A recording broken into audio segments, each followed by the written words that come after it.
Assalamu alaikum wa rahmatullahi wa barakatuhu. Barkanmu da kasancewa a wannan lokaci mai albarka.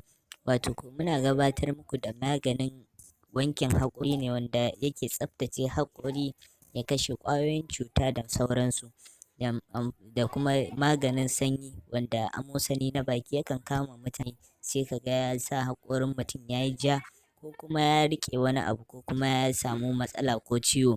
To insha Allahu wannan yana magani da yawa, musamman ga waɗanda suke yawan shan sigari ko kuma yawan shan siga ko zaƙi da makamantansu. Shi wato ko ana amfani da tafarnuwa ne da lemon tsami, sannan kuma da shi kanshi ainihin shi lemon tsami da wato ko shi kanshi makilin ɗin. Shi makilin ɗin in ka ce iya shi za ka yi amfani da shi, to haƙorinka ba lallai ya fita sosai ba, kuma ba lallai ya kashe maka zaƙin da yake wato taruwa a jikin haƙorinka ba.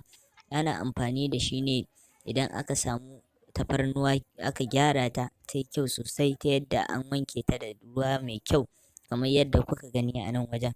Sannan ka samu rabin lemon tsaminka mai ruwa, wanda idan ka matse shi zai ba da ruwa wadatacce. Sannan sai ka samu shi kanshi makilin ɗin, wanda zai yi wato ko ba da abu yadda ya kamata. To idan ka zo ka same su a hakan, da akwai yanayin da ake buƙata ya kasance wanda ba da yawa ake sakawa ba. Yanzu idan ka samu robar ka haka wacce take wankekkiya, sai ka samo wato ko abin da ake goga, ta yadda za ka goge ta ta yadda har sai ka goge shi da ƙaramin kai, ba wai babba za ka sa ba. Ka goge shi kamar haka, kana goge shi idan ka goge shi ya gogu, yauwa kamar yadda kuka gani a nan wajen.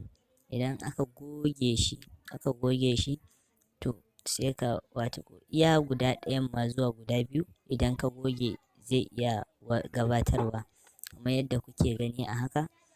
Idan kana goge shi da ƙaramin kai ɗin nan, irin wannan da ka ga muna gogewa da shi, to da irin shi za ka goge, da ka samu ba sai ka goga shi da yawa ba. In kuma kana buƙatar ka ajiye ne, za ka iya gogawa da yawa. Amma in dai ka samu ka goga shi ko ya yake, in dai ya wannan ɗin insha Allahu zai iya wadatarwa. In kuma mai yawa kake so, za ka iya yin da yawa. Amma dai wannan saboda gwaji ne, shine muke ɗan yin kaɗan, da yadda in kai tashi yin naka sai ka yi wato ko ainihin mai yawa. Sannan idan ka samu wannan ɗin, sai ka ɗauko wato ko ainihin lemon tsamin naka.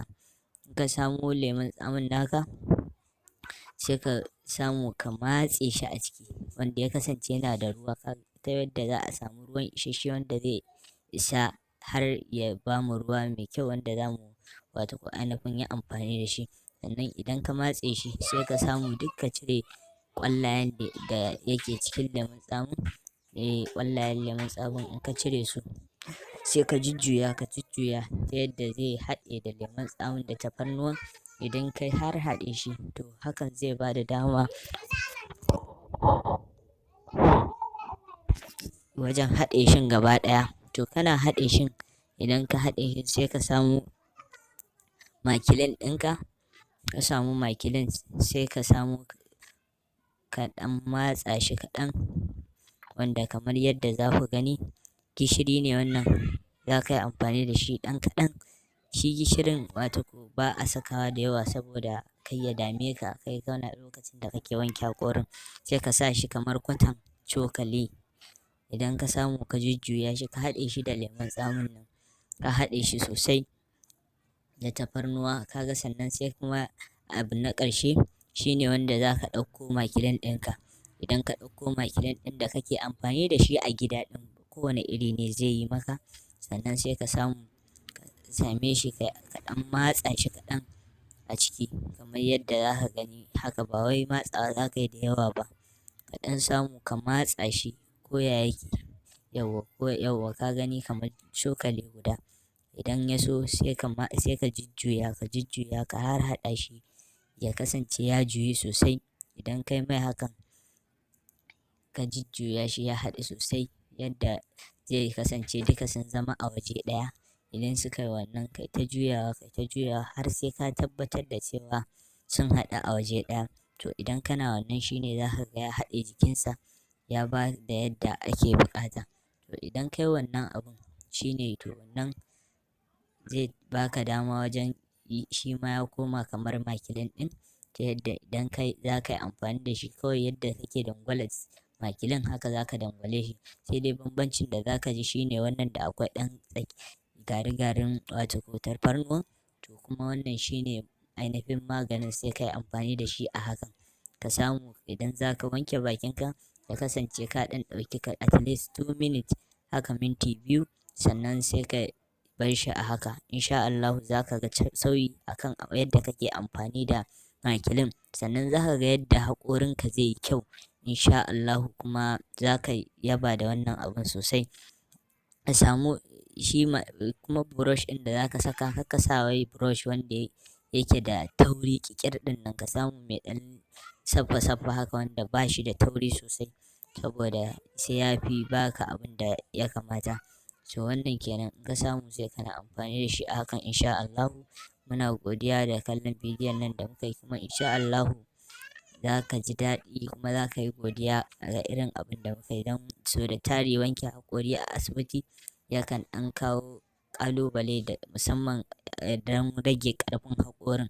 Sannan kuma shi sanyi a asibiti ba zai cire maka sanyi ba, domin shi idan kana amfani da wato ko amosani ne yake taruwa a bakin mutum, shine wanda zai saka bakin mutum ya yi wato ko ya yi duhu ba tare da ya zauna a matsayin shi na fari ba.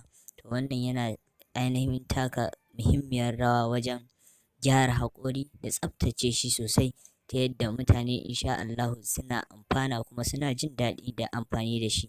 Wannan shine a taƙaice. Sannan kuma insha Allahu in dai kuna biye da mu za ku ga abubuwan gyaran jiki na musamman da wanda za a yi amfani da su wajen gyara jikin mutum, ta yadda zai yi amfani da ainihin abubuwa na wato ko na waɗanda ba wai na bature ba, wannan na zahiri wanda suke amfanar da jiki da sauransu, waɗanda da zarar ka gansu kai kanka hankalinka zai kwanta, ba wai chemicals ne kake amfani da su ba. Wannan shine insha Allahu. Da fatan an ji daɗin wannan bidiyo namu, kuma insha Allahu za a bibiye mu. Sannan kada ku manta ku yi mana subscribing a wannan channel ɗin tamu, domin ƙara wato ku samun sababbin bidiyo daga gare mu idan mun fitar. Wannan shine. Sannan ka danna ƙararrawa domin ganin wato ko ainihin sababbin bidiyoyin. Mun gode Allah ya bada sa'a. Mun gode, masha Allah.